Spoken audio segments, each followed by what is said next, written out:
अब बताओ determinant of A into determinant of B अगर 1 के इक्वल है तो इससे हमें क्या पता चला कि determinant of A is not equal to 0, ये भी 0 नहीं है, and determinant of B is not equal to 0, and है बीच में।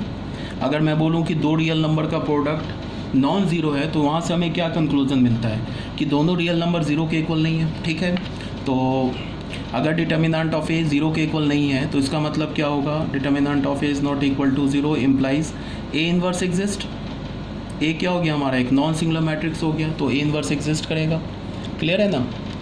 अब ए इनवर्स एग्जिस्ट करेगा तो मैंने क्या किया कि जो A B is equal to I given था इसमें मैंने दोनों साइड ए इनवर्स से प्री मल्टीप्लाई कर दिया, ए इनवर्स आई कर दिया, ऐसे कर दिया।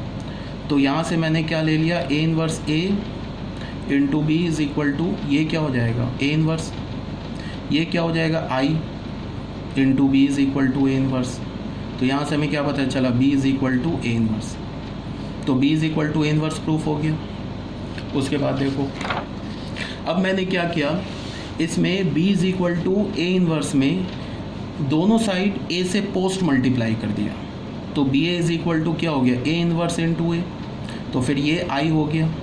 तो यहाँ से हमें क्या पता चला, B A is equal to आई।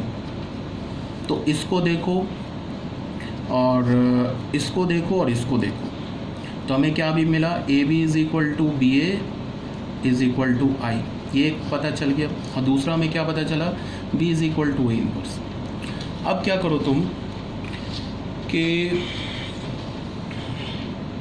अब तुम इसको ऐसे देखो, अब हमें दोनों साइड में क्या करूं कि जैसे A B is equal to I था ना, यहाँ पे क्या है, अब मैं ऐसे मान लूँ determinant of B is not equal to 0 ले लूँ, तो यहाँ से हमें क्या पता चलेगा, B inverse exist, B inverse exist कर गया। तो हमारे पास क्या गिवन है, हमारे पास गिवन है A B is equal to I.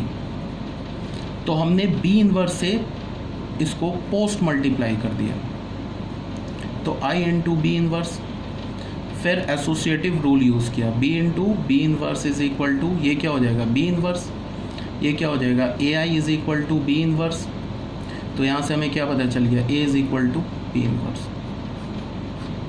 ठीक है, तो देखो इसको माना फर्स्ट इक्वेशन, इसको माना सेकंड इक्वेशन, ठीक है, इसको माना मैंने थर्ड इक्वेशन, इसको माना मैंने फोर्थ इक्वेशन।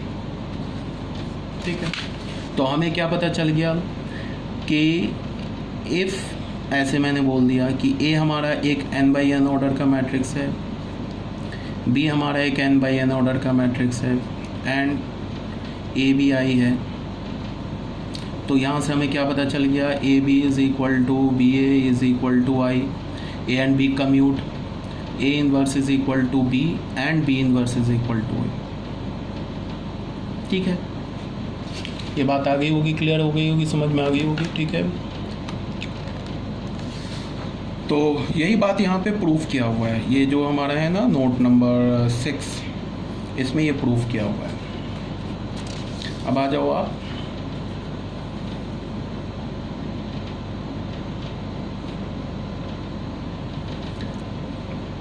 देख लो ये प्रूफ है इसका, ये सब जो मैंने किया है ना प्रूफ है यहाँ पे।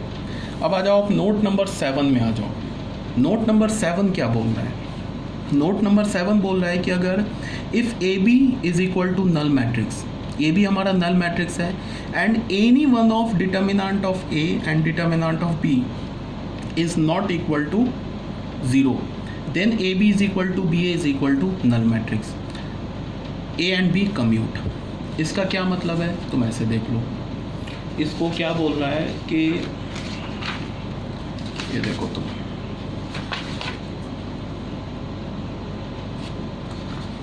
इसमें बोल क्या रहा है कि नोट नंबर 7 में क्या बोल रहा है कि अगर हमारे पास ए बी नल मैट्रिक्स है and any one of A and B is a non singular matrix, यही बोल रहे हैं ना, any one of A and B determinant of A is not equal to 0। इसका क्या मतलब है, any one of A and B is a non singular matrix. एक भी हमारा ए और बी में से नॉन सिंगुलर मैट्रिक्स हुआ तो ये क्या इम्प्लाई करेगा कि A B is equal to B A is equal to null matrix. ठीक है, इसका मतलब ए एंड बी कम्यूट करेगा। इसको हम प्रूफ कैसे कर सकते हैं?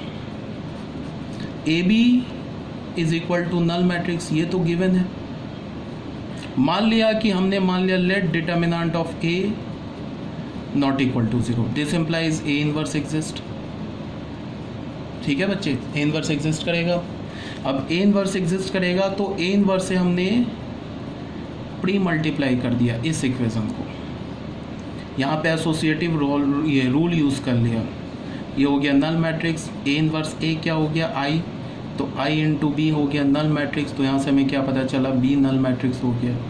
तो बी अगर नल मैट्रिक्स हो गया तो हमने ए से फिर पोस्ट मल्टीप्लाई कर दिया, तो हमें क्या मिल गया, B A is equal to null matrix. तो यहाँ से तुम देखो A B is equal to null matrix given था, बी ए भी नल मैट्रिक्स हो गया, तो हमें क्या मिल गया, A B is equal to B A is equal to null matrix. तो यहाँ से हमें क्या पता चल गया, ए एंड बी कम्यूट।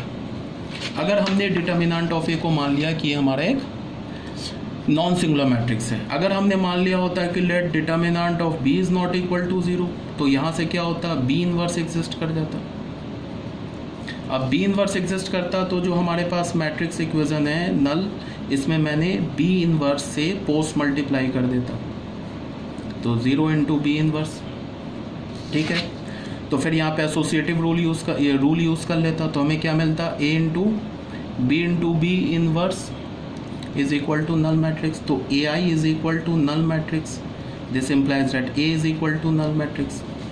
अब मैं क्या करता कि बी से प्री मल्टीप्लाई कर देता, तो यहाँ तो B A is equal to B into null matrix हो जाता, तो यहाँ से B A is equal to null matrix हो जाता। देखो B A null and A B null, तो फिर यहाँ से हमें क्या पता चलता, A B is equal to B A is equal to null matrix. Clear है ना ये बात? तो